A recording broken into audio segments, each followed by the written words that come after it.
자, 이제 민주당으로 한번 가볼게요. 민주당은 서울시장 후보 박영선 후보에게 소위 말하면 이런 표현이 있죠. 전사적으로 미는 상황이에요. 전사적으로. 전당. 그래서 이제 메머드급 선대위가 출범한다 이렇게 얘기하거든요. 그 몇몇 보면 장난 아니고 일단 가장 먼저 떠올랐던 인물이 대변인. 고민정 대변인. 사실 지금 민주당에서 대변인 할 만한 위치, 그러니까 대변인으로 가장 먼저 예상됐던 사람인데 안 하고 있는 사람이에요. 고민정 청와대 대변인이 이 선대위 대변인 아마 할 것 같고요. 그 다음에 영입된 이 사람들 보니까 사실상 이게 지금 이낙연 대표, 이제 물론 다음 주 월요일이면 임기가 끝납니다만 이낙연 대표 등의 공동 선대위원장 체제, 네. 마치 대선 출정식 하는 것 같은데 그런 정도 규모로 지금. 미리, 그러니까, 이낙연 대표 쪽에서도, 캠프를 미리 돌려보는 이 예행 연습처럼 이렇게 해봐야 되니까 그런 수요가 다 이렇게 모여 있는 것 같아요. 그리고 민주당 서울시장 캠프가 이 정도 규모가 아니었던 적도 또 별로 없거든요. 그러니까 가장 간촐했던 게 이제 박원순 시장 초선 때. 박원순 시장 초선 때가 가장 단촐했지만 대선 때부터는 요 정도 규모는 계속 유지를 했어요. 근데 이제 이게 메머드급이라는 것 자체가 이제 기사로 쓰면 딱 뭔가 좋잖아요. 뭔가 부자 느낌이 확 나고 기득권의 향수도 딱 나니까 언론이 뭔가 좀 비아냥되기 좋은 표현이어가지고 쓰는 거지만 나는 정반대로 봐요. 없어가지고 사람 몇 명 없는 것보다 지지자들 입장에서는 그 캠프를 빵빵하게 채우는 게 훨씬 더 사기가 오릅니다. 그렇죠. 특히나 될 것 같은 사람일 때. 될 것 같은 사람일 때는 정말 저 멀리 우주 바깥에서도 찾아옵니다. 이게 뭔가 하나 걸쳐보려고. 조선시대 때 전쟁 안 나가봤죠? 네. 예. 임진왜란 외구들이 쳐들어올 때 가장 먼저 뭘 앞세우고 오냐면 온갖 깃발들을 들고 와요. 와, 진짜 같다, 진짜 같다.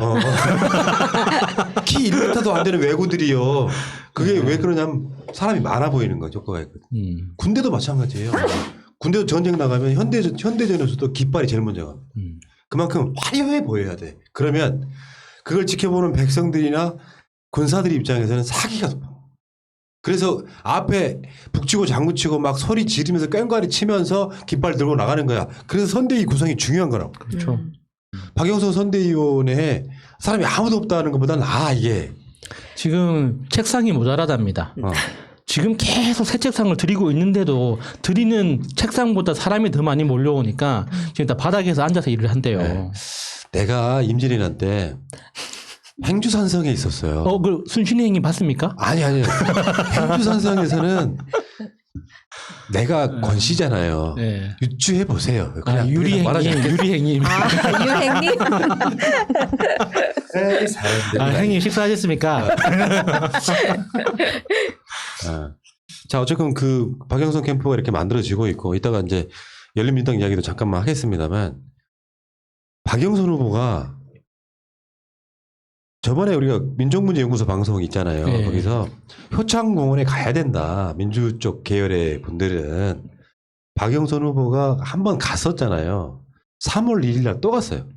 거기 김구 선생 안중근 의사 묘 화면으로 한번 볼게요. 여기 지금 그 박영선 후보가 효창공원에 있는 독립운동가 7선열 묘소를 참배를 했는데 3월 1일 날 이렇게 쭉쭉 한번 넘겨보세요. 효창공원은 대한민국 독립운동사의 어리의 월, 뭐 국립현충원이나 대전현충원처럼 친일파까지 묻혀 있는 곳이 아니고 여기 묻혀 계신 분들 성함을 한 번씩 불러드릴게요. 윤봉길, 이봉창, 백정기, 차이석, 조성환, 이동영, 그리고 김구 선생, 그리고 안중근 의사의 아직은 유해를 찾지 못했으니까 빈묘가 들어있는 곳입니다. 저번에 그렇지 않아도 민족문제연구소 방송에서도 그런 얘기를 했어요. 서울시장 후보가 되실 분들은 여기를 꼭 참배를 해야 된다. 두 번째 하셨거든요. 우리 방송을 제가 링크까지 드렸어요. 예. 여기 꼭 가시라고. 근데 언론에 그게 안 나. 이게. 그게 갔는지 안 갔는지를 몰라. 실제로 두 번째 간 거예요. 언론에 드러나면 국민의힘이 굉장히 불리해지잖아요. 뭔가 한일전 느낌이 빡 나니까 뭔가 토착 위구하고 조선인들하고 싸우는 것 같은 그런 분위기가 나면은 언론들이 싫어하겠죠. 조중동 네. 언론이 싫어하죠. 그렇죠. 예. 그래서 더더욱 이런 분위기로 가야겠네요. 근데 여기 봐봐요. 한일전으로 짜야지. 사실 나경원 씨가 저기 후보가 된다면 정말 재밌는 한일전인데 의식했는지 이렇게 말합니다. 거기 가서 나라를 위해 한 몸 기꺼이 희생하신 이들 애국 선열들이 계셨기에 지금의 대한민국이 있습니다. 선열의 뜻을 받들어 일본의 수출 규제로 인한 위기에도 소재, 부품, 장비 등 기술의 경제 독립을 완성하겠습니다. 일본이 구하지 못한 최소 잔여용 주사기의 확보와 FDA 승인 과정은 대한민국 저력을 확인하는 계기였습니다. 가로 열고 속으로는 내가 한 거야.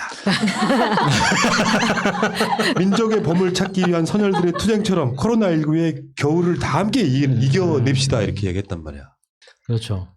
마지막에 큰 가로치고 내가 이럴 줄 알고 중소벤처기업부 장관을 했다. 장관일 때 그러다 보니까 나경원 씨가 이걸 의식했는지 네. 최근에 그런 얘기 했잖아요. 내가 친일파라고 하면서 나는 친일파가 아니다.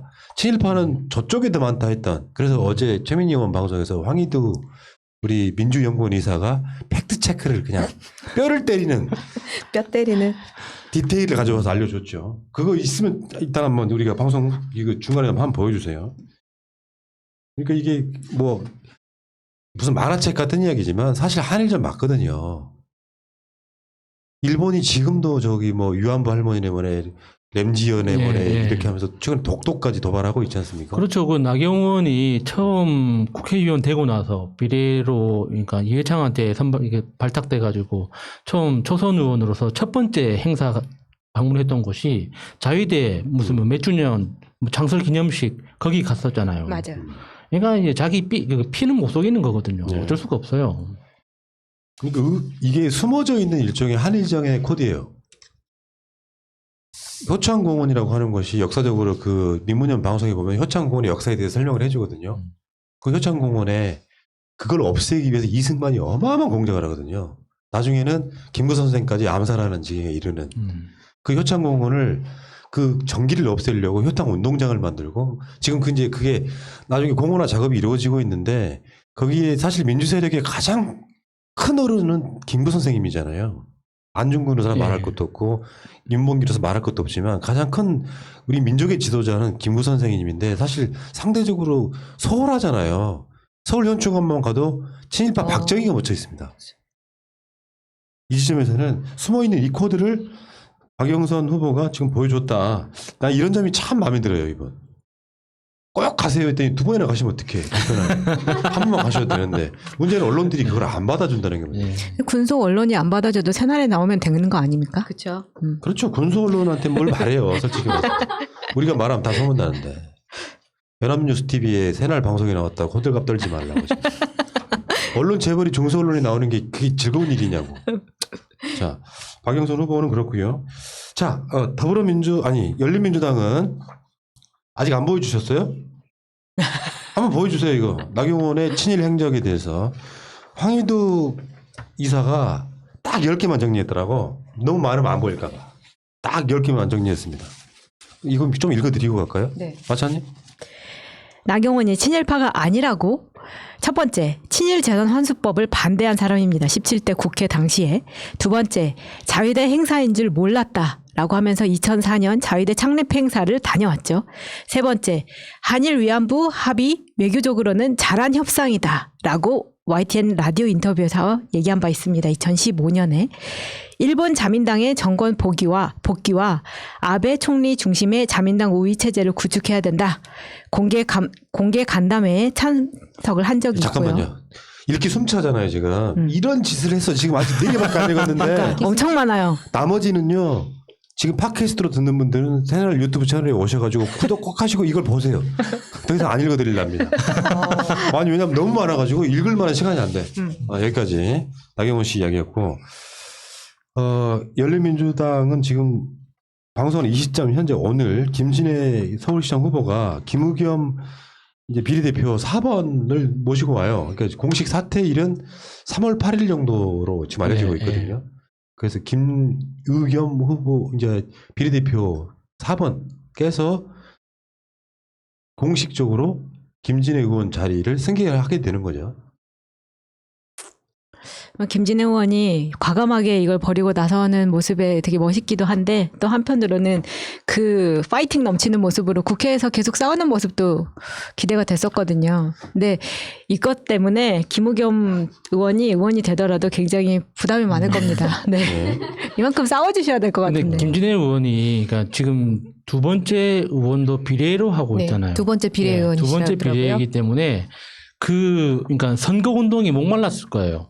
그래서 비례의원을 하면서도 이렇게 처음 초선했을 때도 그 지역구 의원들의 그 선거 활동을 도와주면서 나는 잘할 수 있는데 라는 어떤 그런 그 생각도 있었을 테고 특히나 그러니까 유권자를 직접 현장에서 만나면서 자기 지지자들하고 만들어가는 그 세라는 거에 대해서 그러니까 내적인 확신이 굉장히 엄청나게 크거든요. 그래서 그거에 대한 강한 확신을 가지고 내가 박영선 후보하고 단일화 협상에서 나의 전문성을 설득하고 그러니까 대중의 선택을 받아서 최종 후보가 될 수 있다라고 정말 확신하기 때문에 사퇴까지 할 수 있는 거예요. 예. 그게 아니면은 이렇게 쉽게 할 수 있는 게 아니거든요. 근데 팩트가 사태가. 틀린 거 하나는 있어요. 당선은 안 됐지만 용산에 지역구 나가서 지역구 선거운동 한 적은 있는데 그런 지점이 중요한 게 아니고 7월 그러니까 3월 18일 19일이 후보 등록 마감이잖아요. 근데 민주당에서는 국회의원직 사퇴 시한인 3월 8일까지는 단일화 하겠다고 했던 거를 의원직 던지면서 나는 충분한 토론 최소 3차례 이상의 토론과 스탠딩 토론을 통해서 박영선 후보를 이기겠다라고 지금 나오는 상황이고요. 이제 언론은 어떤 분위기를 갖고 만들어가고 있냐면 여차하면 민주당에서 빈정상하게 하면 김진애 후보가 완주할 수도 있어 이 분위기로 몰고 가더라고. 일종의 고도의 갈라치기인데 네. 그럴 일은 저는 없을 거라고 보고요. 어쨌건 김진애 후보 입장에서는 진짜로 승부수를 던진 거죠. 지금 여론조사에서는 내가 미미하나 막상 토론을 붙어보면 내가 이길 자신 있다 이렇게 이런 지점은 저는 굉장히 높게 사고요. 그러면서 사람들이 생각지도 못한 또 하나의 큰 판이 하나 만들어진 거예요. 공간이. 박영선 후보가 그냥 무혈입성한다 분위기가 아니고 지금은 최소한 김진애라는 난관을 헤쳐나가야 된다라고 하는 이 분위기가 만들어져서 오히려 잘 방어하면 어떻게 보면 본선의 경쟁력이 더 높아집니다. 이런 측면도 있고 아무튼 김진애 의원에 대해서 이제 제가 어제도 그런 비슷한 이야기를 했는데 열린민주당 지지하시거나 더불어민주당 지지하시는 분들 입장에서 서로 과하게 공격하지 마시라 이런 얘기예요. 왜냐하면 어차피 다른 당이고 어떤 분은 꼭 그런 얘기 하시잖아요. 어차피 열린민주당은 야당인데 무슨 여권 단일화냐 할지 모르겠지만 그러면은 최강 강민정, 김진애, 김우겸 이런 사람들이 민주당 아니라고 할 수 있어요. 엄연히 현실로 존재를 한단 말이에요. 과하게 니들은 야당이잖아. 초등학생들처럼. 현실로 존재하는 건 없애는 건 불가능해요. 그러니까 우리도 총선 때 욕을 많이 먹은 이유가 더불어민주당 인터뷰하면 더불어민주당 편든다고 욕을 먹고 열린민주당 인터뷰하면 열린민주당 편이라고 욕을 먹는데 현실로 존재하는 사람들이고 세력인데 그 사람들 내가 버릴 수가 없기 때문에 어찌됐건 간에 인터뷰를 한 거예요. 오늘 그 용해인 의원 인터뷰를 하는데 어떤 사람이 댓글을 달고 튀었어. 먹튀를 하더라고. 뭐냐면은 용해인이 문재인 정부 비판하는 국회의원인데 와서 왜 그걸 인터뷰하냐고. 초등학생 같은 마인드예요. 소위 말하면 그게 범요건의 국회의원을 정반대로 말하면 문재인 정부 잘 도와주세요라는 인터뷰예요. 달리 말하면. 근데 그런 마인드가 없다 보니까 네 편 내 편이 너무 심해. 민주시민은 그러지 말자고. 그러면 내가 문재인 대통령 진짜 지지자야. 나머지 다 가짜야. 김어준도 가짜고 다 가짜고 말하는 사람들 있잖아요. 소위 괴문들. 그 사람들처럼 해야 되겠습니까 우리가? 심각한 결함이 있는 게 아니면? 그러니까 저는 이런 상황에서는 김진애 후보의 파이가 조금 더 커지면서 두 사람이 팽창하듯이 뭔가 관심을 받으면 누가 후보가 되든 간에 훨씬 당선되는 데 유리해요. 근데 중간에 막 끼어들어가지고 너는 야당이잖아, 너는 민주당이잖아 싸우지 말라는 거예요. 진보 진영이 좀 시너지 효과가 있었으면 한다는 거죠? 알겠습니다. 네. 여기까지.